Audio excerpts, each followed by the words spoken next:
묵도함으로 하나님께 예배 드리겠습니다.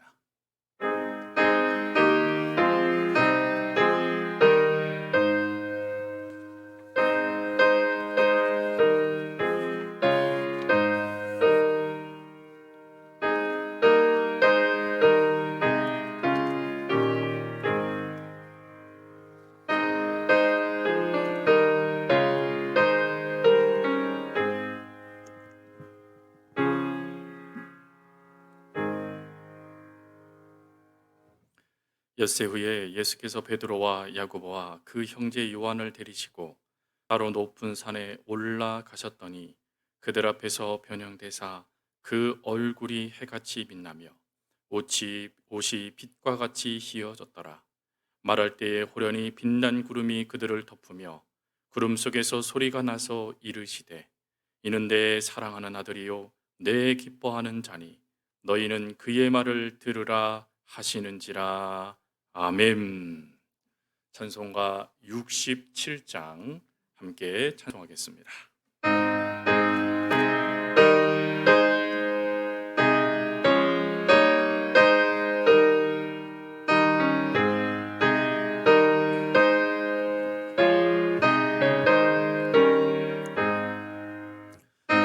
영광의 주께 다 경배하며 그 크신 사랑 널 찬송하라. 옛부터 영원히 참 방패시니 그 영광의 주를 다 찬송하라. 능력과 은혜 다 찬송하라. 그 옷은 햇빛 그 집은 공차 그 노래 소리로 주노하시고 폭풍의 날개로 달려가신다. 저 아름답고 놀라운 일이 가득하니까 다 주의 조화 그 힘찬 명령에 더 잡히나니 저 푸른 바다는 무자랑이라. 질그릇같이 연약한 인생 주 의지하여 늘 강건하리. 온 백성 지으신 만왕이시니 천사비 영원히 변함없어라.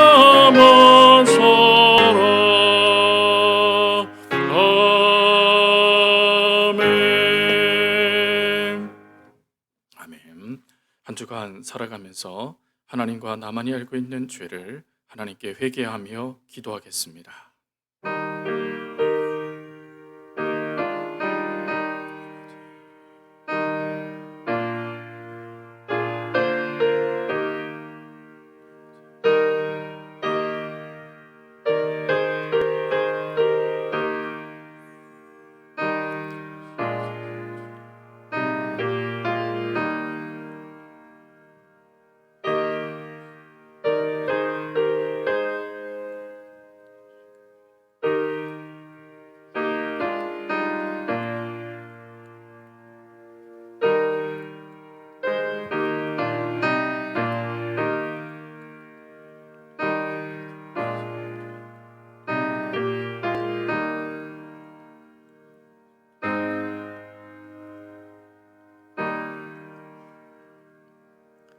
여기 하나님의 사제의 말씀이 있습니다.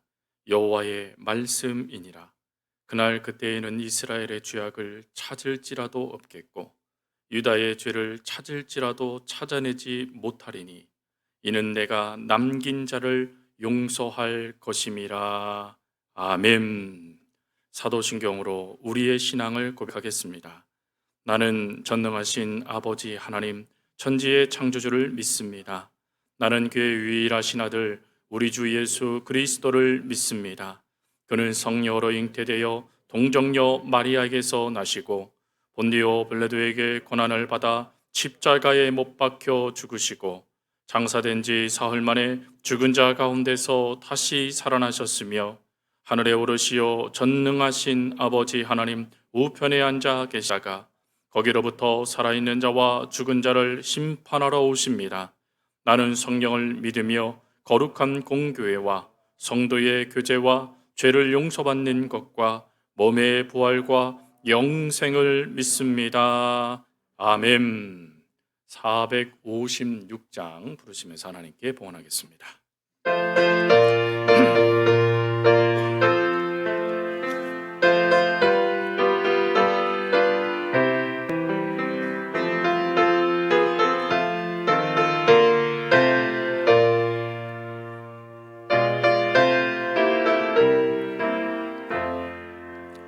거친 세상에서 실패하고도 그 손 못 자국만 져라. 고된 일 하다가 힘을 얻으리. 그 손 못 자국만 져라. 그 손 못 자국만 져라. 그 손 못 자국만 져라. 주가 널 지키며 인도하시리. 그 손 못 자국만 져라. 내가 어둠 속을 걸어갈 때에 그 손 못 자국만 져라. 주가 참 평안을 내게 주시리. 그 손 못 자국만 져라. 그 손 못 자국만 져라.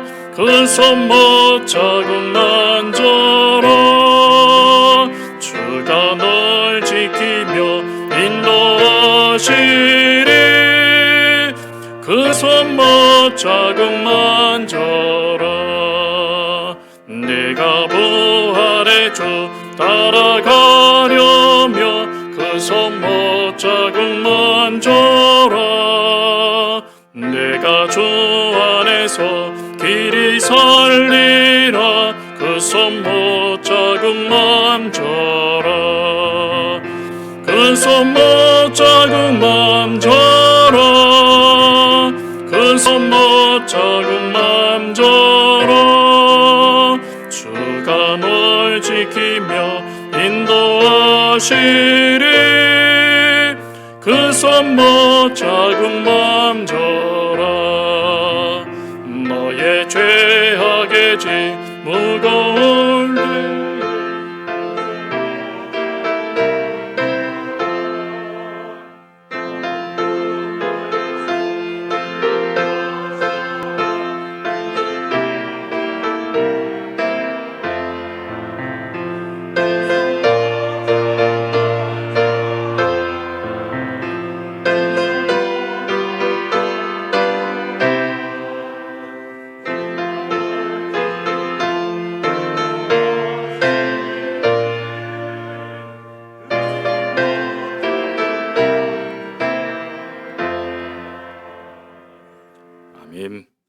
오늘 예배와 드려진 예물을 위하여서 윤세찬 장로님 나오셔서 기도 인도하시겠습니다.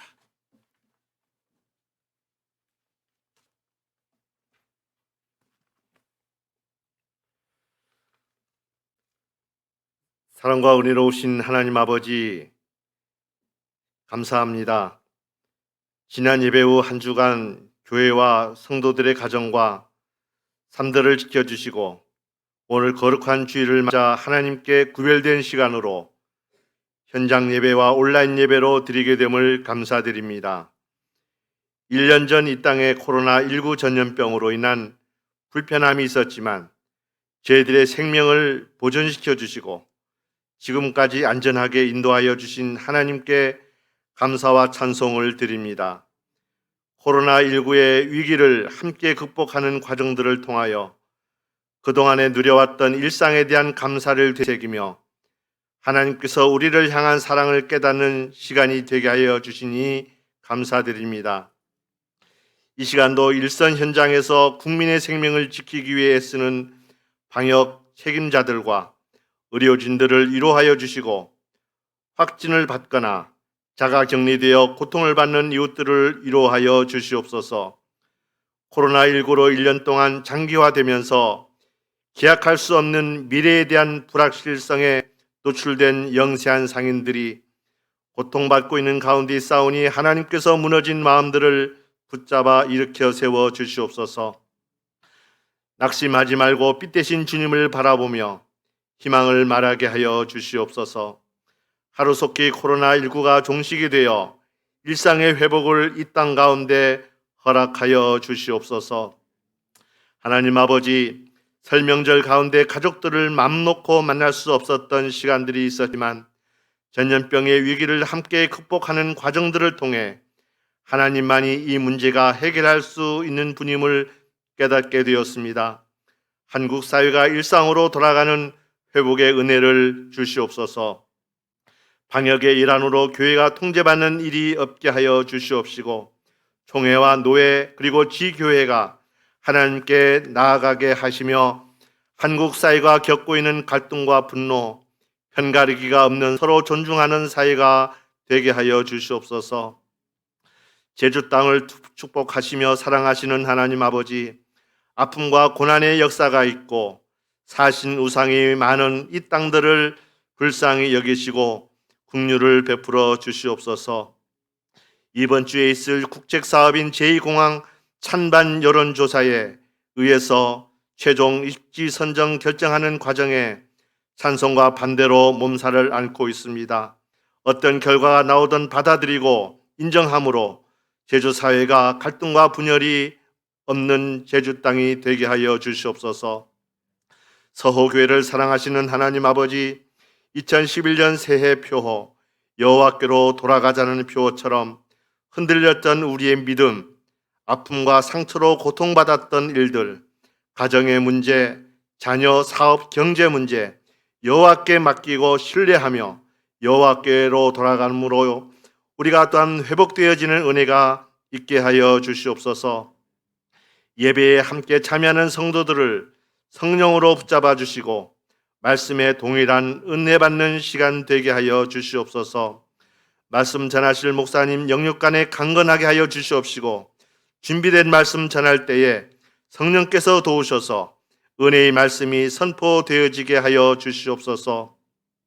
믿음은 들음에서 나며 들음은 그리스도의 말씀이라 하셨사오니 예배에 집중하며 듣고 받아들일 수 있는 심령을 주장하여 주시옵소서. 이 시간 하나님께 귀한 예물을 드립니다. 하나님의 것은 하나님의 것으로 구별되어지고 감사한 조건들을 달며 목적 헌금에 따라 드린 그 예물을 하나님께서 받으셔서 하나님 나라가 이 땅 가운데 확장되어지는 일에 쓰일 수 있도록 하나님 도와주시고 드린 손길들마다 하나님 기억하여 주셔서 축복하여 주시며 그 가정에 소망하는 것들이 주 안에서 형통케 하는 복이 있게 하여 주시옵소서. 이 모든 말씀 우리를 사랑하시는 거룩하신 예수님의 이름으로 감사하며 기도하옵나이다. 아멘.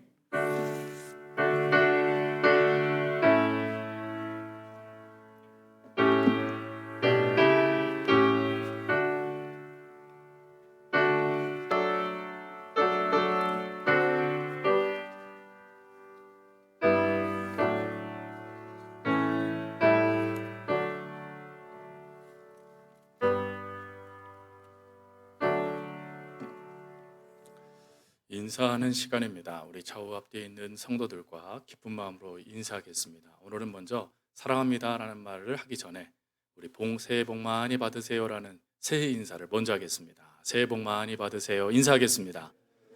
새해 복 많이 받으세요. 새해 복 많이 받으십시오. 자, 이제 또 사랑합니다 하셔야죠. 그렇죠? 자, 준비하시고 또 예배를 참여하신 성도님들과 또 온라인으로 함께 하시는 성도님들 모두가 다 사랑합니다 함께 고백하겠습니다. 주님 안에서 사랑합니다.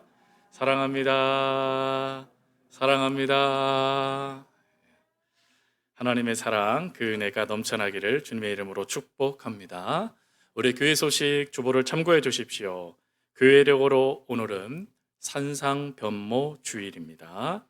예배 안내, 우리 방역 수칙 단계가 조정됨에 따라서 저희들 다음 주부터 1부, 2부 예배를 지역별로 나누어서 예배를 드리게 되어집니다. 그리고 혹 참여하지 못하시는 성도님들을 위한 실시간 영상 중계 예배는 오전 11시 2부 예배에 맞춰서 저희가 중계해 드리도록 하겠습니다. 또 새벽 기도회는 내일부터 정상적으로 드려지게 됩니다. 이 점 꼭 참고해 주시기를 부탁드립니다. 알림, 우리 성경 통독하신 분 계십니다. 우리 고금자 권사님께서 성경을 통독하셨습니다. 또 예배를 영상으로 드리고 계실 텐데 축복합니다. 또 교회학교 겨울 성경학교와 수련회 안내를 드립니다. 교회학교 겨울 성경학교와 수련회가 줌으로 이번 주 토요일 날 있게 되어집니다. 유치부부터 중고등부에 이르기까지 모든 부서가 줌으로 성경학교와 수련회가 진행되는데 우리 부모님들 잘 협조해 주셔서 귀한 성경학교가 잘 진행되고 마무리될 수 있도록, 또 아이들은 이 짧은 시간이지만 하나님의 말씀에 귀하게 훈련받는 은혜들이 있을 수 있도록 여러분들 함께 참여해 주시기를 부탁드립니다. 예배 참석 구역 1부는 1지역, 2부는 2지역에서 담당해 주시겠습니다. 또 153 가정예배, 153 가정예배 우리 작정서가 필경도 위에 비치되어져 있습니다. 우리 작정해 주시고 가정별로 한 가지의 본문으로 5가지의 감사, 3가지의 기도 제목을 한 주간 함께 붙잡으며 움직일 수 있는 그런 은혜들이 있어지기를 주님의 이름으로 부탁드립니다. 상공부 신청 2월 마지막 주 28일까지 받습니다. 기억해 주십시오. 예배 후에는 바로 2020년도 결산 및 2021년도 예산을 위한 공동회에 소집합니다. 우리 공동회 회원분들 꼭 참여 부탁드리고 참여하지 못하시는 분들을 위해서 유튜브로도 진행됨을 말씀을 드립니다.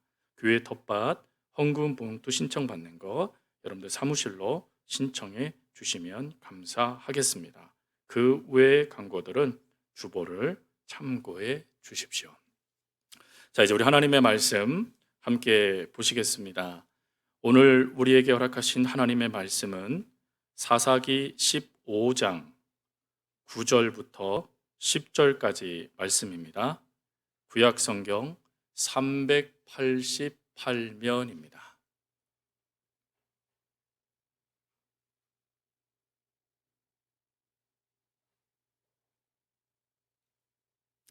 사사기 15장 9절부터 10절까지 말씀을 우리 함께 봉독하겠습니다. 이에 블레셋 사람들이 올라와 유다의 진을 치고 레이에 가득한지라. 유다 사람들이 이르되 너희가 어찌하여 올라와서 우리를 치느냐. 그들이 대답하되 우리가 올라온 것은 삼손을 결박하여 그가 우리에게 행한 대로 그에게 행하려 함이로라 하는지라. 아멘. 강영수 집사님 찬양으로 하나님께 영광 돌리시겠습니다.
하나님께 감사의 박수 올리겠습니다.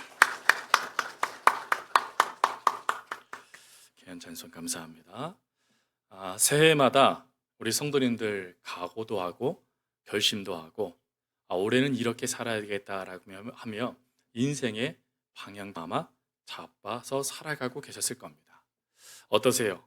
그 모든 계획과 각오 그리고 그 방향대로 잘 살고 계십니까? 아니면 작심삼일된 계획들과 각오들 그 방향의 무너짐으로 인하여서 마음이 무거운 삶으로 살고 계십니까?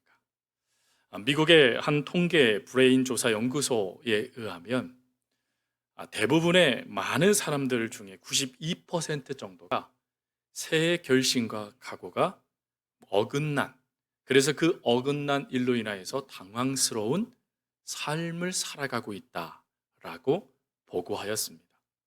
즉 100명 중에 9명이 넘는 사람들이 새해 결심대로 각오대로 살아가지 못하고 오히려 어긋나 버리는 삶의 모습 때문에 당황해하고 있다라는 것입니다. 오늘 본문에도 이러한 당황하는 어긋난 삶의 한 사람이 나타나죠. 그가 바로 삼손이라는 사람입니다. 여러분, 삼손을 이야기해 주는 여러 가지 단어들 중에 첫 번째 단어는 나시린이라는 단어입니다.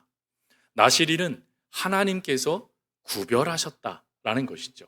즉 하나님만을 위하여 살아가는 사람들. 그 당시에 제사장이 없었기 때문에 제사장처럼 구별된 거룩한 하나님의 백성의 삶의 모범을 보여주는 사람들이 바로 나실인이었습니다. 또 두 번째 삼손의 이야기는 바로 사사라는 단어이죠. 여러분, 사사는 외적인 압박, 외적인 문제들을 해결해낼 수 있는 능력자를 말합니다. 특별히 사사계에는 참 많은 사사들이 기록되어져 있죠. 그들의 한 가지 특징은 하나님의 힘으로 외세들을 물리치며 이스라엘의 참된 평화를 허락해주는 사람들입니다. 즉 삼손은 내적으로는 하나님을 위하여, 외적으로는 이스라엘 백성들을 위한 하나님께서 선택해 주신 사역자가 바로 삼손이었죠. 그러나 이런 하나님의 선택, 하나님의 계획하심, 하나님의 역사하심에 삼손은 어긋난 결정들을 하기 시작합니다. 그 어긋난 결정들이 그의 삶에 문제가 되기 시작한데 마치 엉킨 실타래처럼 그의 인생이요 비비 꼬여지기 시작합니다. 그리고 모든 관계들이 틀어지기 시작하죠. 그 일로 인하여서 후에는 자신의 삶 속에서도 두 눈이 뽑히고 자유인에서 용사에서 거룩한 나실인에서 노예로 전락하는 그런 안타까운 모습도 나타나게 됩니다. 그러면 왜 삼손에게 이러한 모습들이 나타났을까요? 즉 삼손의 어떠한 모습들이 잘못되었기에 이러한 어긋난 삶의 모습들이 그의 삶에 나타난 것일까 하는 것이죠. 세 가지를 그 이유로 들 수 있습니다. 첫 번째로는 약점을 방치했기 때문이죠. 여러분, 삼손을 무너뜨린 여인이 있습니다. 그 여인의 이름이 바로 들릴라이죠. 이 들릴라라는 여인 때문에 삼손이 무너졌어요. 그러면 질문할 수 있습니다. 들릴라 때문에 무너진 겁니까? 아니면 다른 이유 때문에 무너진 것입니까?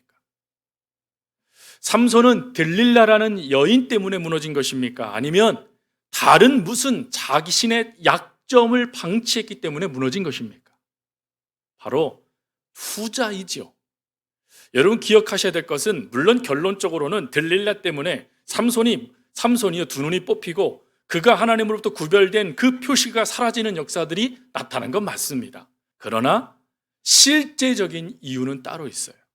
그 실제적인 이유는 뭐냐면 삼손은 여인들의 외모에 약했다라는 것입니다. 즉 이쁜 여인을 보면 그만 콩깍지가 여러 개가 끼워져서 그 여인만 보면 무장해제돼 버리는 그런 약점이 바로 이 삼손에게 나타났다라는 것입니다. 여러분, 사단은 기회의 귀재입니다.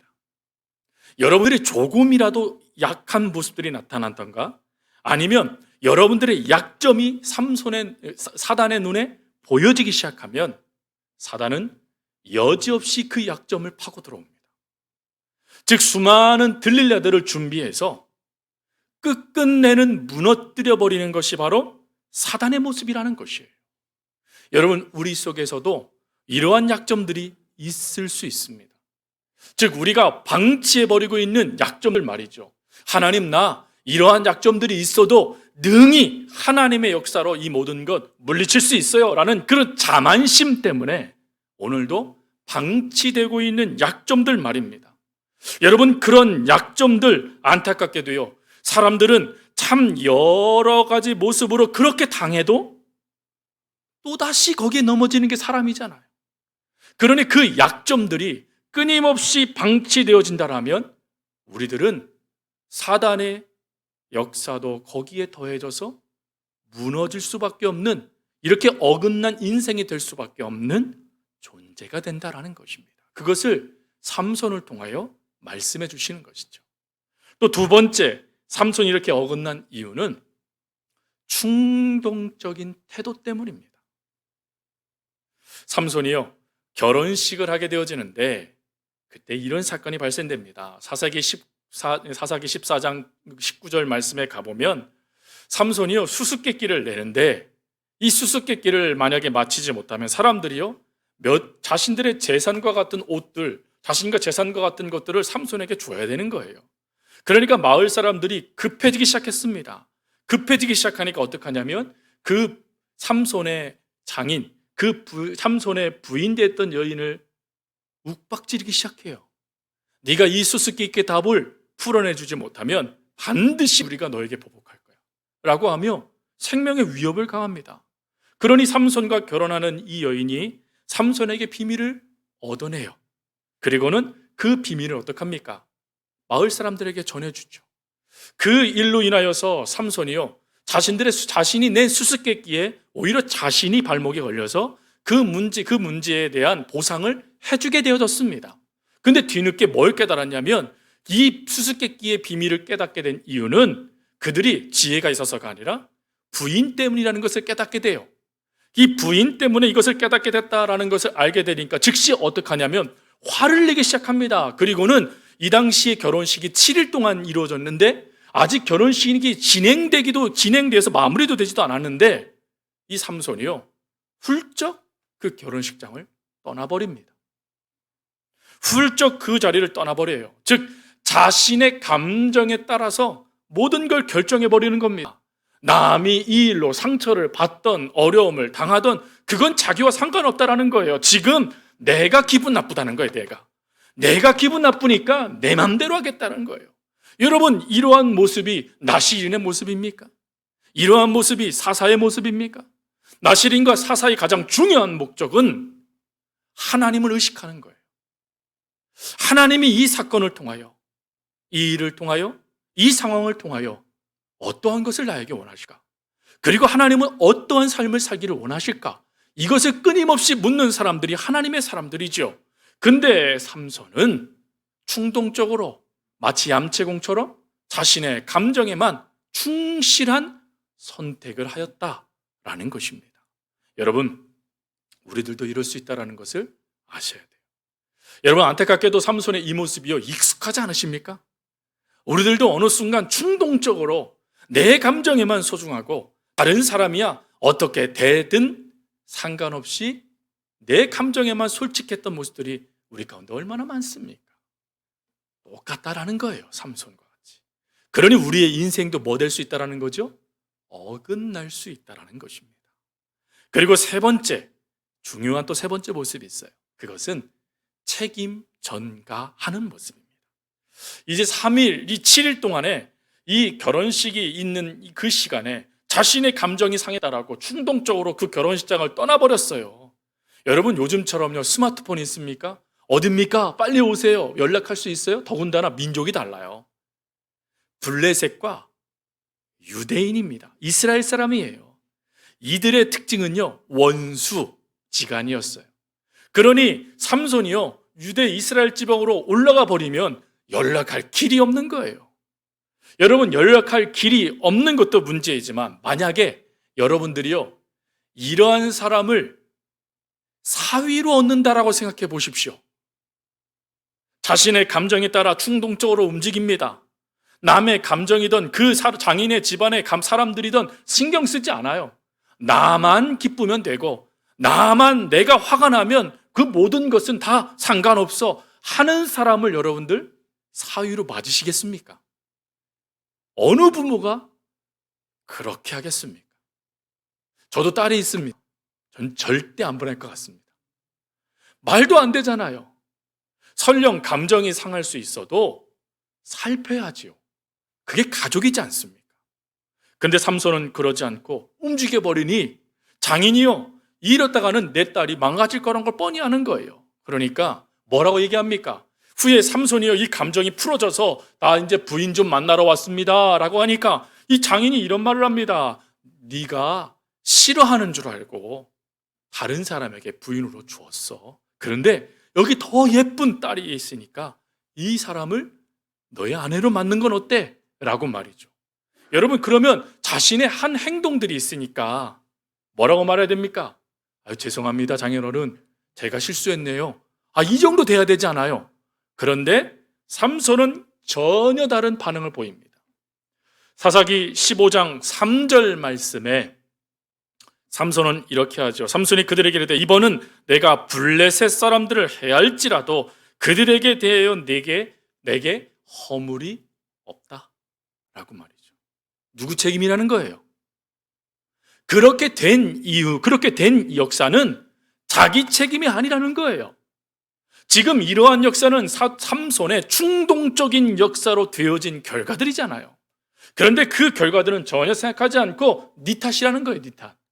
부인 탓이고 장인 탓이고 또 그렇게 하고는 친구 탓이고 더 나아가서 블레셋 사람들의 탓이다 라고 하며 너 때문이야 라고 하며 책임 전가를 하고 있는 거예요. 여러분, 그리스도인들은 정직해야 됩니다. 맞죠? 우리들이 실수하면요, 뭐 하면 되죠? 죄송합니다, 제가 실수했습니다 라고 말하면 돼요. 그러나 우리들이 그런 마음을 놓쳐버리면 언제든지 우리들도 삼손처럼 누구누구 탓하며 살 수 있다는 것입니다. 너 때문에 그래, 당신이 잘못해서 그래 라고 하며 책임 전가하는 모습을 보일 수 있다는 거예요. 여러분, 이러한 모습으로 관계들이요 막 틀어지기 시작해요. 잠시 후에 좀 살펴보겠습니다. 여러분, 이러한 삼손의 잘못된 태도, 과연 나실인 사사라고 불릴 수 있었을까요? 의구심이 드는 것 같아요. 아니, 어떻게 저런 사람이 하나님의 사람이야? 아니, 어떻게 저런 사람이 하나님께 선택하신 사람이야? 라는 생각, 판단 할 수 있지 않겠습니까? 이렇게 세상 사람들에게, 이렇게 가족에게, 더 나아가서 다른 민족 사람들에게 의구심을 줄 수 있었던 것이 바로 삼손의 어긋난 모습이었다는 것입니다. 그러면 이런 의구심을 품을 수밖에 없는 삼손의 어긋난 잘못된 태도, 하나님은 방치하실까요? 하나님은 그러지 않으십니다. 이 어긋난 잘못된 태도를 교정하기를 원하셨어요. 그래서 하나님은 이 잘못된 것을 교정하시기 위하여서 삼손에게 두 가지의 중요한 모습을 허락하십니다. 오늘 우리가 함께 살펴볼 것은 삼손의 잘못된 태도 세 가지가 아니라 이런 태도를 교정하시는 하나님의 은혜 방법 두 가지입니다. 첫 번째, 하나님의 방법은 내버려 두심입니다. 아니, 목사님, 하나님께서 교정해 주시는 거라면서요? 아니, 무슨 내버려 두심이 하나님의 은혜예요? 라고 말씀하실 것 같아요. 사실 어느 정도는 맞는 말씀이에요. 왜 그러냐면 이 내버려 두다라는 이것이요, 신학적인 용어로, 우리 신학 용어로는요, 유기라는 단어를 써요. 이 유기라는 단어는 쉬운 말로요, 버리다 라는 뜻이에요. 여러분, 버리는 게 무슨 하나님의 방법이겠습니까? 라고 말씀하실 것 같습니다. 말씀을 듣다 보시면 그러나 그 생각도 달라질 줄 믿습니다. 사사기 16장 20절 말씀에 가보면 하나님께서 이 내버려 두심의 역사를 어떻게 이끄시냐면 삼손을 떠나십니다. 근데 삼손을 떠났을 때 하나님이 삼손을 떠날 때 삼손이 알았어요, 몰랐어요? 몰랐다라는 것입니다. 즉 가만히 삼손 곁을 떠나버리셨다라는 거예요. 로마서 1장 24절 말씀에 보면 이 떠나심의 이유가 또 나오는데 그 이유를 뭐라고 말씀하냐면 그들의 마음의 정욕대로 행했기 때문에 하나님이 떠나버리셨대요. 또 시편 81편 말씀에 가보면 이 내버려 두심에 대해서 뭐라고 말씀하냐면 내 소리를 듣지 않았기 때문에 내가 떠났다라는 것입니다. 그럼 여러분 여기서 중요한 반대되는 것들이 나오죠. 하나님이 떠나셨던 이유는 하나님의 말씀을 듣지 않았기 때문이래요. 내 정욕대로 살았기 때문이라는 것이에요. 그리고 하나님의 떠나지도 알지 못하는 영적인 그 연약함, 부족함이 나타났기 때문이라는 것입니다. 그러면 반대로 하나님께서 함께 하실 때는요, 하나님의 말씀에 귀 기울이고 내 생각이 아닌 하나님의 뜻에 집중하고 그리고 영적으로 민감하게 하나님의 말씀에 반응하는 모습이지 않겠습니까? 하나님은 이런 잘못된 모습을 통하여 하나님께서 원하시는 모습으로 교정하시는 역사를 이루시는 거예요. 그러면 내버려 두심이라는 그것이요, 사람들이요 기쁜 마음으로 그럼 자유롭게 살 수 있는 모습입니까? 가끔 여러분 부모님들 자녀들이요 여러분들의 마음을 박박 긁으실 때가 있죠. 그게 뭡니까? 내 마음대로 살 거야, 내 생각대로 살 거야, 그만 좀 간섭해요 라는 말 여러분 종종 자녀들이 할 때가 있지 않습니까? 우리 성도님들은 역시 가정은 복된 가정이에요. 아무도 그런 분들이 없으신가 봅니다. 어느 가정이 그래? 그런 표정들 지으시니까 말이죠. 근데 많은 젊은이들이요 부모님들의 간섭을 잔소리라고 생각해요. 그리고는 뭐라고 말하냐면 내 맘대로 살 거예요, 내 자유대로 살 거예요 라고 이야기해요. 자유대로 살고 내 맘대로 살면 행복해집니까?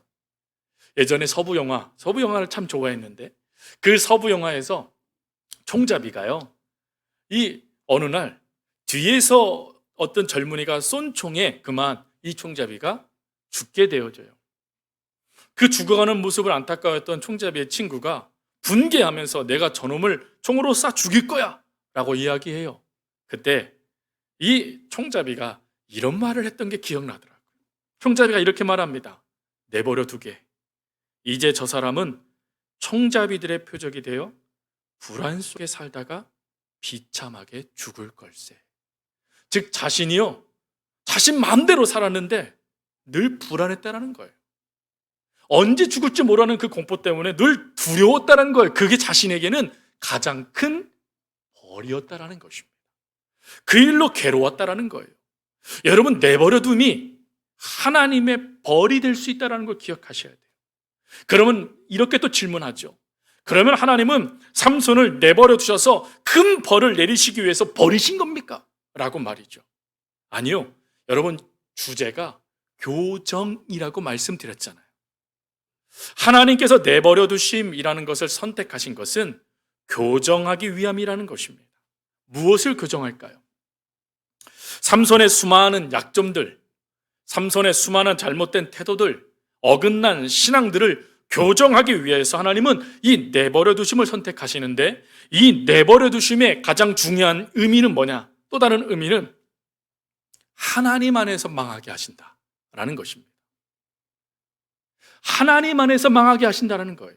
즉 철저하게 망하게 하시기 위해서 내버려 뒀다라는 것입니다. 그 내버려 두심의 역사가 뭐라고요? 하나님이 떠나시는 것이에요. 여러분 삼손 곁에 하나님이 떠나셨을 때 삼손의 인생의 말로는 어떻습니까? 비참함이었어요. 삼손이 그가 힘으로 이스라엘을 구원해낼 수 있는 사사가 될 수 있었던 이유는 무엇입니까? 태생 어렸을 때부터 용사였고 태생 어렸을 때부터 힘이 센 그런 사람이었기 때문에 그렇습니까? 아니요. 하나님이 그를 선택하셔서 그에게 하나님의 힘을 더하셨기 때문이에요. 즉 하나님의 영이 그 위에 임함으로 그가 하나님의 일을 감당할 수 있었던 것입니다. 즉 하나님께서 함께 하실 때에 그 힘이 역사가 되지만 하나님이 떠나버리면 언제든지 비참한 존재가 될 수 있다, 완전히 망하여 일어설 수 없는 존재가 될 수 있다라는 것을 분명히 깨닫게 하시기 위하여 하나님은 아프지만 내버려 두심을 선택하신 거예요. 여러분, 이런 내버려 둠의 그 역사를 묵상하다 보니까 누가복음 15장에 그 탕자의 비유라 말하면서 아버지의 사랑장이라고 말하는 그 예가 떠오르더라고요. 둘째 아들이 말합니다. 내 마음대로 살고 싶습니다. 돈 내놓으세요. 그리고 떠나버려요. 내 마음대로 살면 잘 될까요? 그 답이 나오지요. 저가 망했답니다. 망했을 때 그의 아버지의 태도를 우리가 봐야 돼요. 그가 내버려둠을 통해서 다시 마음대로 살았을 때 그 속에 평안함이 있었습니까? 기쁨이 있었습니까? 안식이 있었습니까? 아니요. 모든 것이 단절되기 시작합니다. 그런데 그 모든 것이 단절됐던 그 모든 것이 회복되는 역사가 있는 곳이 발견돼요. 그게 어디냐면 아버지의 품이었습니다. 즉 아버지 품 안에 있을 때에만 진정한 안식, 진정한 사랑, 진정한 평안, 진정한 자유, 진정한 누림을 누릴 수 있다는 것을 깨닫게 돼요. 그 깨달음 가운데 돌아올 때 더 큰 은혜는 뭡니까? 그 깨달음을 위해 하염없이 기다려주는 아버지가 있었다는 것입니다. 그 자녀를 위해서 네 마음대로 살아라 라고 하며 재산을 반이나 주었지만 돌아올 곳은 내 품이야 라고 하며 기다려주고 계셨던 아버지가 있었다는 것입니다. 그 아버지의 사랑 때문에 이 자녀가 어떻게 되죠? 다시 회복되어집니다. 사랑하는 성도 여러분, 혹 지금 이 순간에 내버려 둠의 아픔 가운데 있는 성도님들 계십니까? 아니, 하나님이 나를 떠나신지도 알지 못하는 그런 영적인 연약한 가운데 성도님들이 계십니까? 그렇다면 절망하십시오. 제가 드릴 수 있는 답은 절망하는 겁니다. 하나님 안에서요. 그러나 그 망한 잔을 하나님은 다시 세우세요. 하나님 안에서 말이죠. 철저하게 내가 의지할 이는 하나님밖에 없습니다 라는 것을 깨닫고 하나님 앞에 손을 내미는 그 영혼의 손을 하나님은 절대 포기하지 않으십니다. 그러니 사랑하는 성도 여러분, 저와 함께 좀 따라서 한번 고백해 보겠습니다. 하나님 안에서 잘 망하자. 아우, 싫어요. 저는 오래 잘 되고 싶은데요. 예, 잘 되고 싶으십니까? 하나님 없이 잘 되는 건 저주입니다. 하나님 안에서 잘 망해야 하나님 안에서 다시 일어서요. 하나님이요, 그 삼손에게 주신 은혜가 뭡니까? 그의 머리털이 자라기 시작했더라. 하나님이 이미 회복하기 시작하는 거예요. 이 은혜가 저와 여러분 가운데 주어지는 은혜가 될 수 있음을 믿으시기 바랍니다. 두 번째, 하나님의 방법이 있어요. 그 교정하는 방법은 제동장치를 사용하시는 겁니다. 즉 브레이크를 밟아주시는 거예요. 드디어 이 삼손의 삶이 어긋나며 하나님께서 원치 않는 삶의 모습이 나타나기 시작합니다. 그러자 하나님은 즉시 브레이크를 밟아요. 그 첫 번째 브레이크가 뭐냐? 사사기 15장 1절부터 3절 말씀에 보니까 결혼했던 가사의 그 여인과 관계가 깨어지게 만들었다는 것입니다. 근데 단지 그 여인과의 관계만 깨어지나요? 아니요. 그 가정과의 관계가 깨어져 버리지 않습니까? 그러면 왜 이런 일이 발생되지? 라고 하며 점검해야 돼요. 자신의 삶을 되돌아봐야 됩니다. 근데 삼손이요, 하나님이 이렇게 브레이크를 밟으셨음에도 불구하고 정신을 차리지 않아요. 그러니까 하나님은 두 번째도 방법을 내리시죠. 그 두 번째 방법이 뭡니까? 마을 사람들과 관계를 깨트려 버리시는 겁니다. 어떻게 역사하시냐면 사사기 15장 6절 말씀에 가보니까 그 장인 집안이 마을 사람들에 의해서 화형을 당해버려요. 이 말씀이 너무 무섭더라고요. 하나님이 그 브레이크를 밟으실 때 아주 강하게 밟으신 거예요.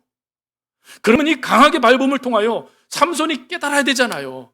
하나님은 이렇게 그 브레이크를 밟으신 것 같아요. 내가 이래도 내 눈대로, 네가 보기 좋은 대로 살겠느냐? 하나님이 이렇게 하시면서 브레이크를 밟으셨다라면 삼손이 깨달아야 되잖아요. 아이고, 하나님, 내 죄입니다.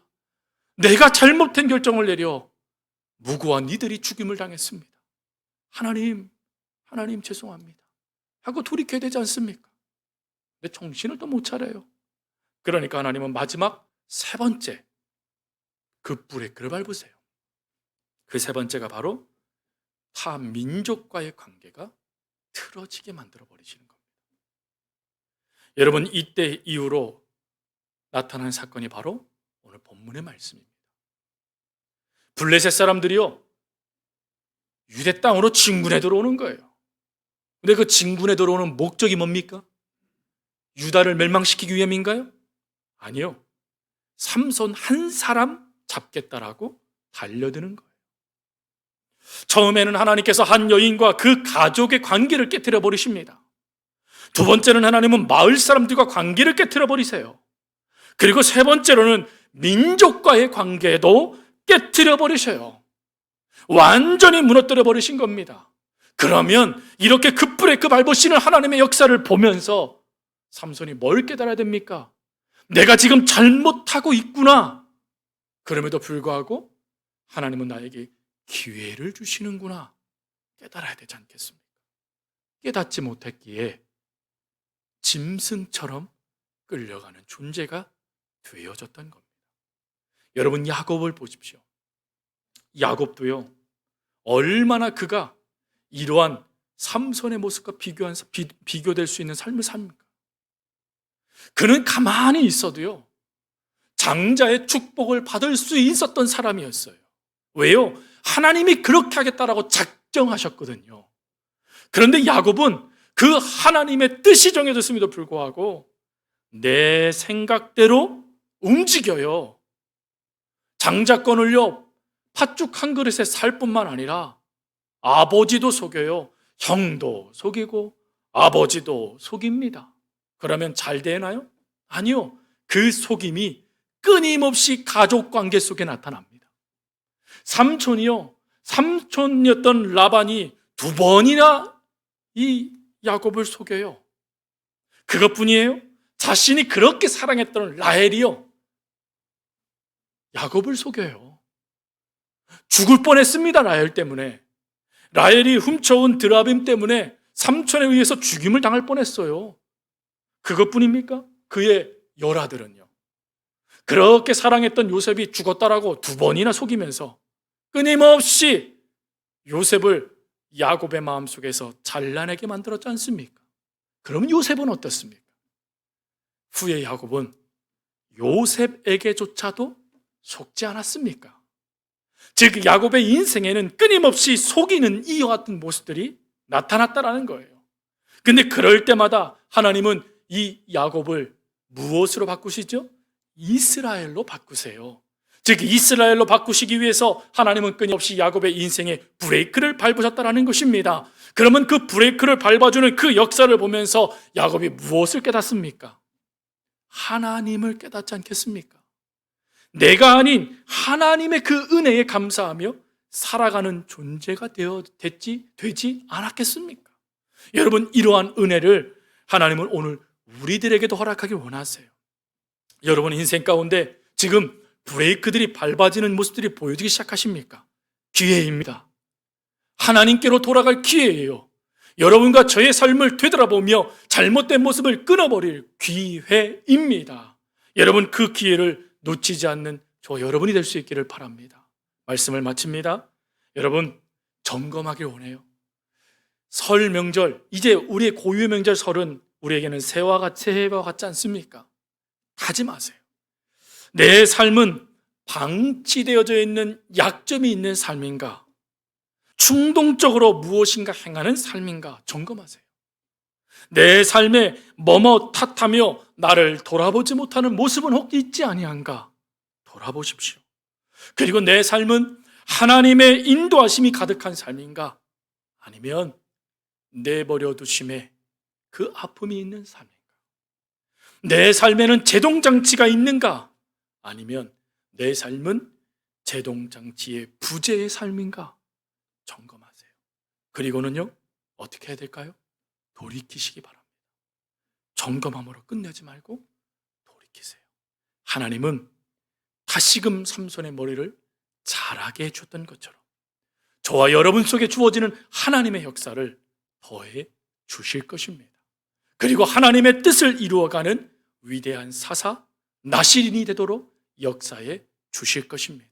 그 은혜가 사랑하는 성도님들 삶 가운데 주어지는 2021년도 새해가 될 수 있기를 간절히 주님의 이름으로 부탁드립니다. 우리 기도하겠습니다.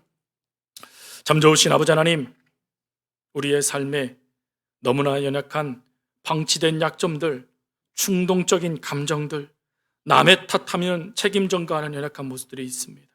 그러나 이런 모습들 주님 아래 내려놓고 하나님의 인도함을 받는 삶, 그리고 우리의 삶에 제동장치가 하나님 있어서 매 순간 하나님의 역사하심에 따라 멈춰서서 돌이킬 수 있는 은혜의 삶들이 우리 사랑하는 성도들의 삶 가운데 주어질 수 있도록 새해의 삶이 될 수 있도록 도와주옵소서. 감사합니다. 사랑 많으신 예수님의 이름으로 기도합니다. 아멘. 지금은 우리를 구원해 주신 예수님의 은혜와 하나님 아버지의 거룩하신 사랑과 날마다 우리로 승리케 하시는 성령님의 역사가 오늘 말씀을 믿고 우리의 삶에 하나님의 역사를 기대하며 또한 하나님께서 붙잡아 주심 제동장치로 역사해 주심을 기대하며 살아가는 이 땅의 모든 삶 위에 지금부터 영원토록 함께 하옵시기를 간절히 축원하옵나이다. 아멘.